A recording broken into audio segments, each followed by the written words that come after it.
It feels as if we have entered a holy place here in the sanctuary of nature.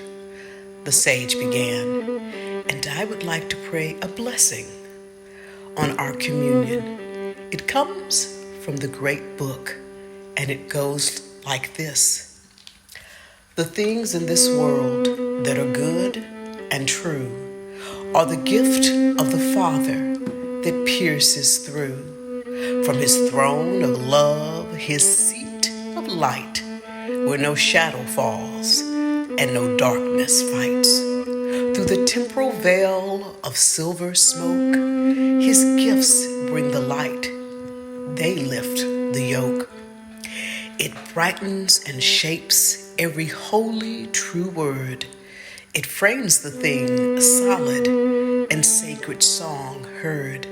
It came to this place from his heart and his mind on purpose to bless all such of his kind, and gifts are the sign. We're not all, but first of all creation in his love to immerse. We once were made solid by holy true word, that to all through us his song might be heard.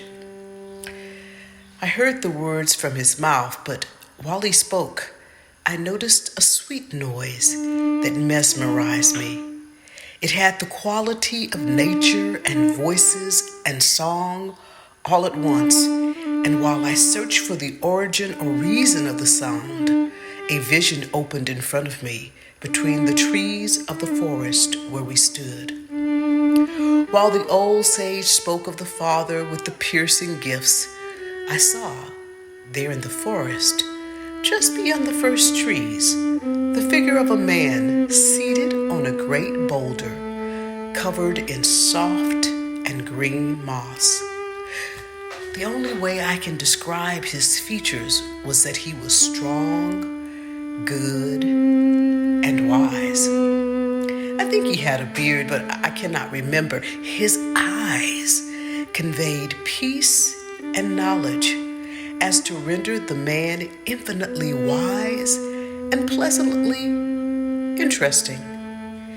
Even though I perceived a severe fierceness in his visage, his eyes did not scare me, search me, or tease me. They invited me. I remember thinking that day, I could gaze upon those eyes for eternity and not grow weary or bored.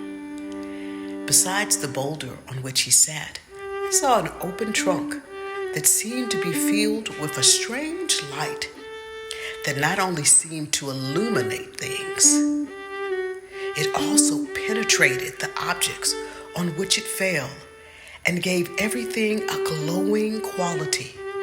The light from the trunk cast a glorious halo around the boulder and its occupant. But it illuminated and brought to life a scene that seemed to contain the whole magnitude of nature. I saw the complete splendor of the stars, sea, forest, and stream. There were plants of every kind and description issuing forth from the fertile earth, surging up towards the light to grab hold of and bask in its brilliance. I saw great white clouds building over massive grassy plains, covered with every kind of wild animal that I knew.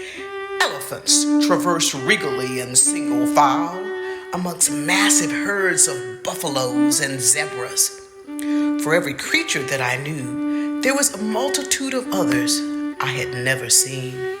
As my eyes followed the flowing motion of one of these magnificent unknown creatures, it introduced me to a different part of the scene that displayed even more wondrous images of butterflies and ladybugs and joyous crickets that flapped and danced and chirped in their multitudes. The rush of the ocean waves on the beach drew my eyes to turtles, dolphins, whales, and other creatures of the deep, all in glorious motion, from the scurried running of the crustaceans to the majestic plashes of the humpbacks. From the oceans, my attention was once more drawn to gathering clouds that watched over forest-covered islands where great flocks of birds of every color and pattern adorned the skies in a brilliant spectacle. My eyes followed flocks of flamingos, blue, red, and green macaws, and even picked up the staccato hovering of the colibri, all illuminated and brought to life by the light from the trunk.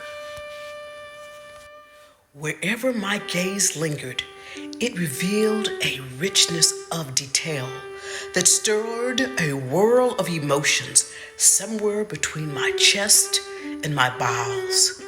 This excitement grew from the division creeping up my limbs until every digit in my hands and feet tingled from the sense of coming awake or coming alive.